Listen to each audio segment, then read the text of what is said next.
복음서 중 첫 번째로 집필된 마가복음은 하나님의 아들 예수 그리스도의 복음이라는 말로 시작됩니다. 오늘의 본문 1장 14절에서 21절, 예수님은 갈릴리에 오셔서 하나님의 복음을 선포하셨다 라는 구체적인 선언이 언급되고 있죠. 그 내용은 네 가지로 제시가 됩니다. 때가 찼다, 하나님의 나라가 가까이 왔다, 회개하여라, 복음을 믿어라 입니다. 앞에 둘은 하나님의 행동, 곧 예수 그리스도 자신의 사역을 드러내시는 것이고, 뒤에 둘은 명령이 됩니다. 기독교 신앙은 이 네 가지의 내용을 듣는 것이며 추구하는 것이고 붙잡는 것입니다. 여기에 신앙의 본질이 담겨 있죠. 그 중심에는 하나님의 복음, 곧 하나님의 나라가 있습니다. 그 나라가 임하는 때가 드디어 찼다는 것이요, 지금 여기 가까이에 있다는 것이요, 그것을 볼 수 있어야 한다는 것이며 그 나라를 신뢰하라는 것입니다. 21세기 대한민국에서 살아가는 우리들은 경쟁에 기반한 자본주의 시스템에 머물고 있습니다. 얼마든지 기회가 있고 자유가 있으며 편리함과 복지를 추구할 수 있는 환경을 누리고 있다라는 느낌을 받지만, 정작 우리는 얼마나 비인간적인 생존 싸움, 자신의 이득을 위해서 정치와 경제, 민생과 복지를 이용하는 권모술수에 휘둘리고 있습니까? 현재는 드러나지 않지만 훌륭하고 멋지고 아름답다고 여기는 것들의 이면에 감추어진 욕망과 뒷거래와 무정함을 나중에서야 확인하는 일들이 얼마나 빈번하게 자주 일어나고 있습니까? 하나님의 나라를 생각하고 기대하고 가까이에서 느끼기에는 너무 멀거나 척박한 환경인 것 같아요. 한국 교회의 강단에서 하나님의 나라는 얼마나 자주 들리고 있을까요? 잘 들리지 않는 것 같습니다. 성경의 지식을 전수하는 데 그치는 수준, 삶에 도움이 될 만한 신앙적인 지혜를 교훈의 정도로 가르치거나 학생들을 혼내듯이 책망하는 수준, 확신을 강화할 수 있도록 신앙의 구호들을 반복하고 아멘을 요구하는 수준 등의 설교가 대체로 머물러 있는 것 같습니다. 하나님의 나라에 대해서 애초부터 어렵다라고 느끼거나 신학적이고 철학적이라는 편견을 가지고 있는 것 같기도 합니다. 먹고 사는 일에 별로 관계가 없지 않느냐 하는 생각에 머무는 경향도 있는 것 같고요.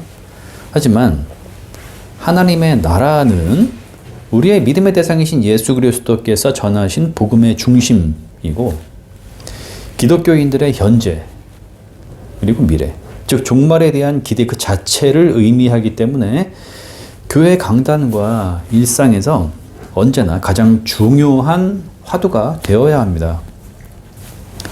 바실레이아 투데우, 하나님의 나라는 14절에서 말하고 있듯 하나님의 복음이라는 말과 같습니다. 즉 하나님으로부터 오는 기쁜 소식이 되죠. 따라서 하나님의 나라는 인간이 생각하는 멋지고 행복하고 완전하거나 이상이 현실이 되는 나라와는 다릅니다. 우리는 하나님 나라를 생각할 때 두 가지 경향을 떠올리곤 합니다. 하나는 내세의 천국이죠.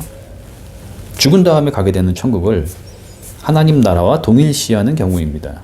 또 다른 하나는 최고의 복지와 정의가 구현되는 사회입니다.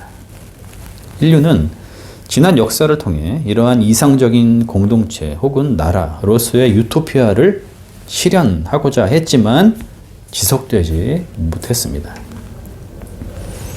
하나님의 나라가 하나님으로부터 오는 나라라는 점, 그리고 때가 차고 가까이 왔음을 예수께서 알리고 계신다는 점을 놓고 볼 때에 이 두 가지의 경향성은 본질과 멀다고 하겠습니다.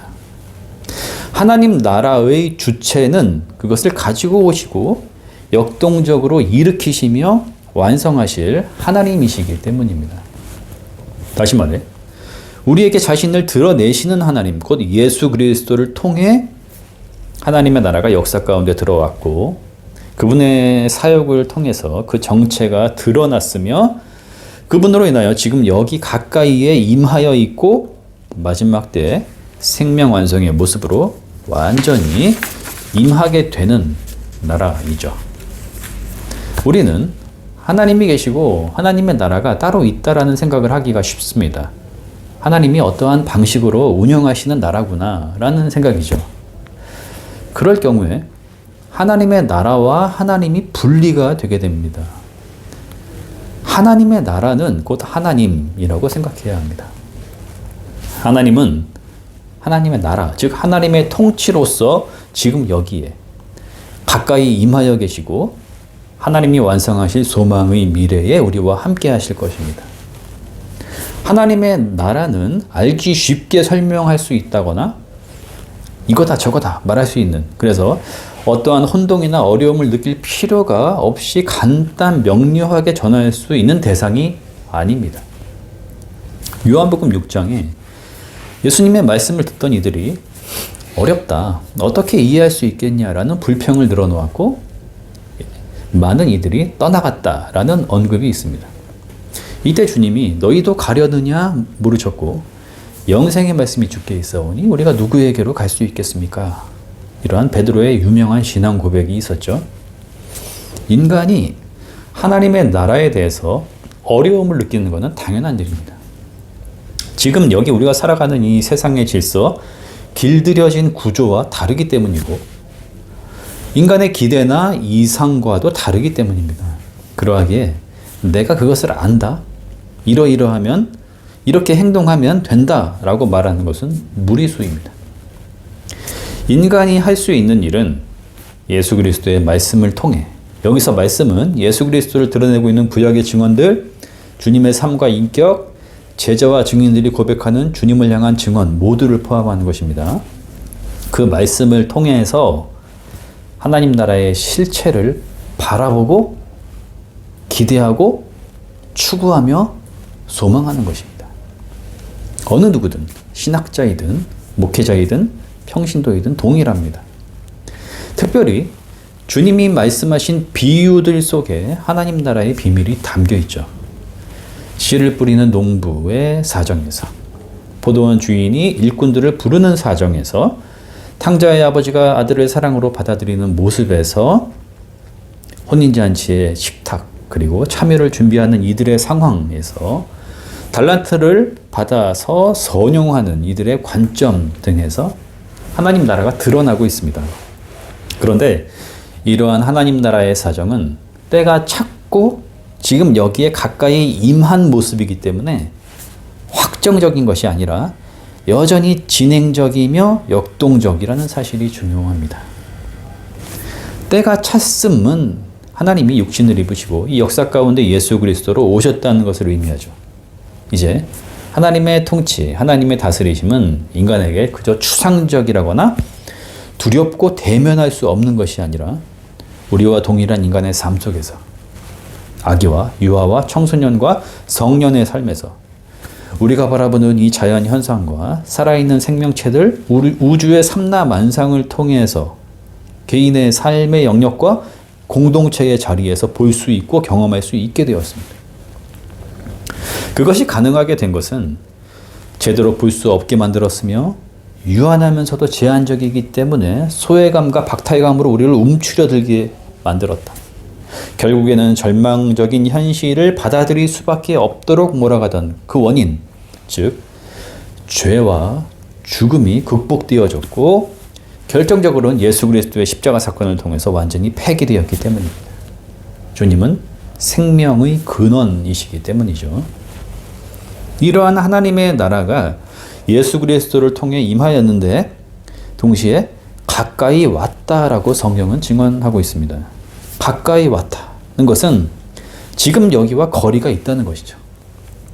가까이 왔기 때문에 우리는 그것을 바라볼 수 있고 귀를 기울일 수 있으며 온 정신을 집중해서 추구하려고 할 수 있는 것입니다.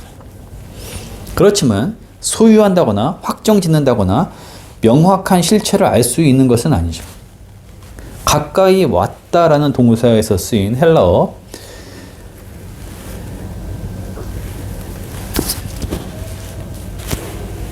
앵기케는 완료형으로 쓰여져 있습니다.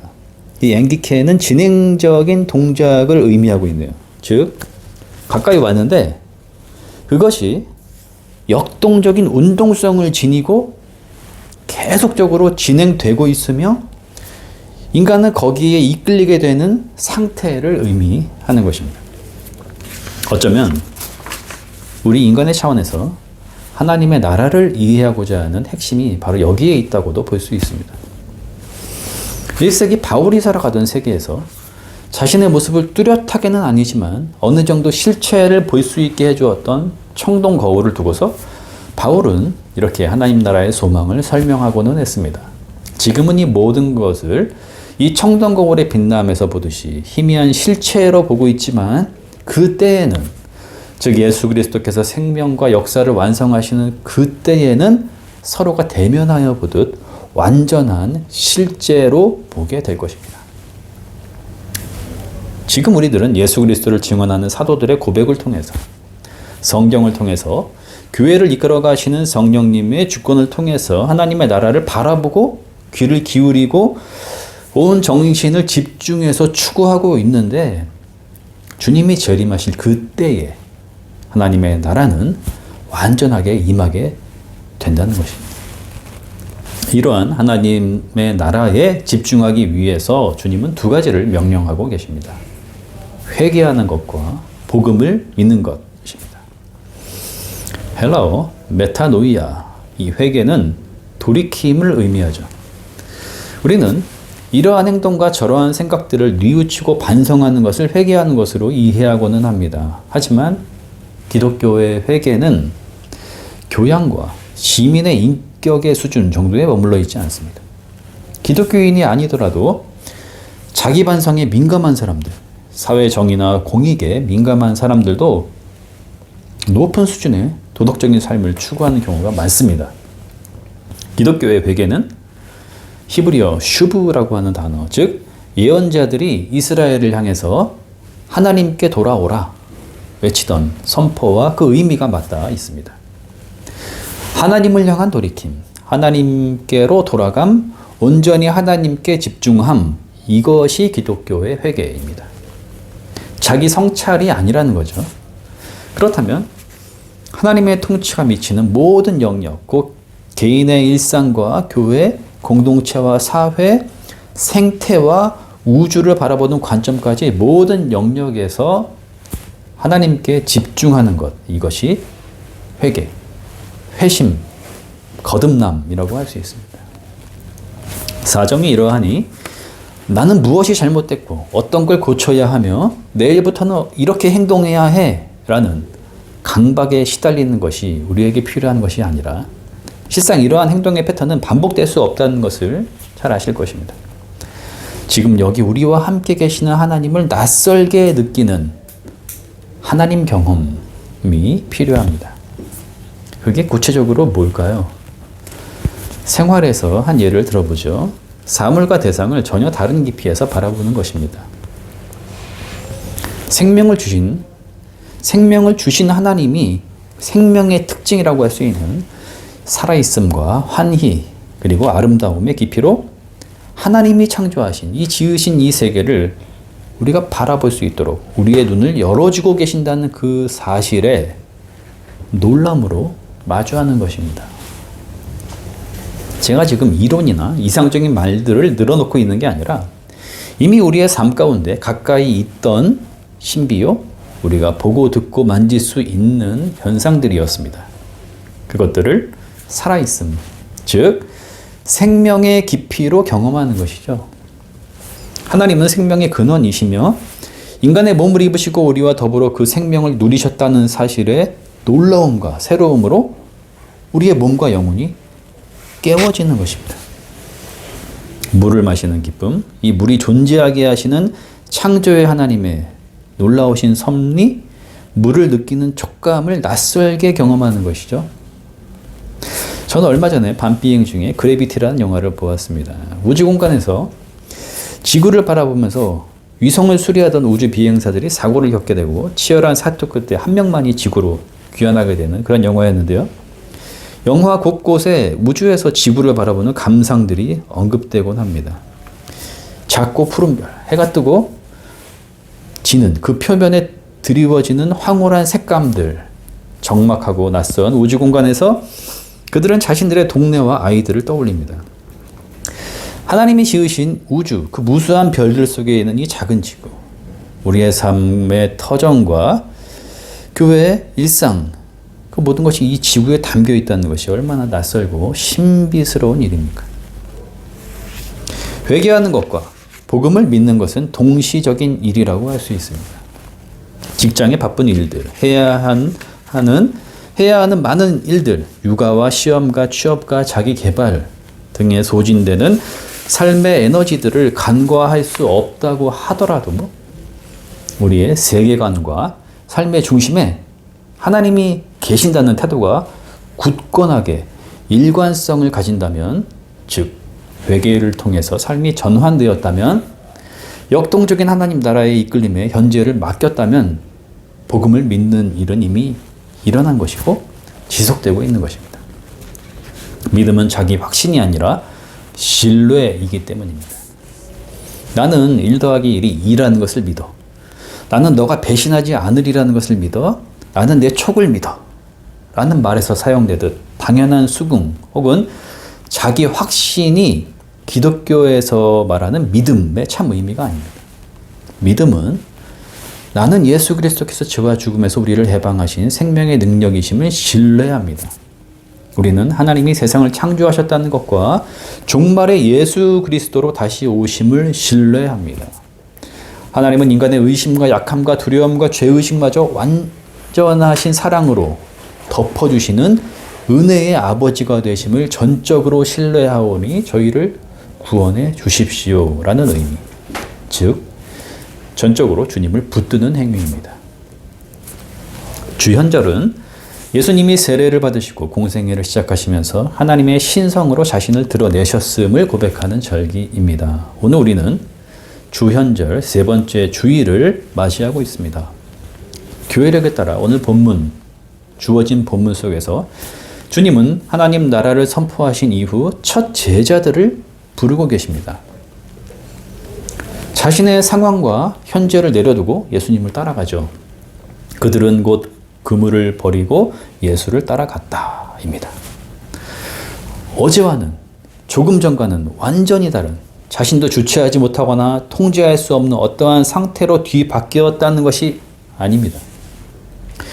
이제까지 자신을 형성해 왔던 근본적인 삶의 방향과 태도와 관점을 내려두고서 모든 것을 예수 그리스도께 집중시키고 열린 미래를 향하여 나아갔다는 것입니다. 두려움, 걱정, 과연 이분이 누구실까에 대한 의문 등을 여전히 가지고 있었을 테지만 그들은 예수님을 신뢰하고 있었고 그분을 따름에 삶을 맡기기로 결단했던 것입니다. 회개하여 복음을 믿는다는 것은 궁극적으로 제자가 됨을 의미합니다. 기독교를 지식으로 알고 교회에 열심히 출석하는 것에만 만족할 것인지 제자가 될 것인지 우리도 결단해야 합니다. 제자는 누구입니까? 생명의 주님이신 예수 그리스도 안에 내가 있습니다 라는 자기 정체성을 진실하게 고백할 수 있는 사람입니다. 아멘.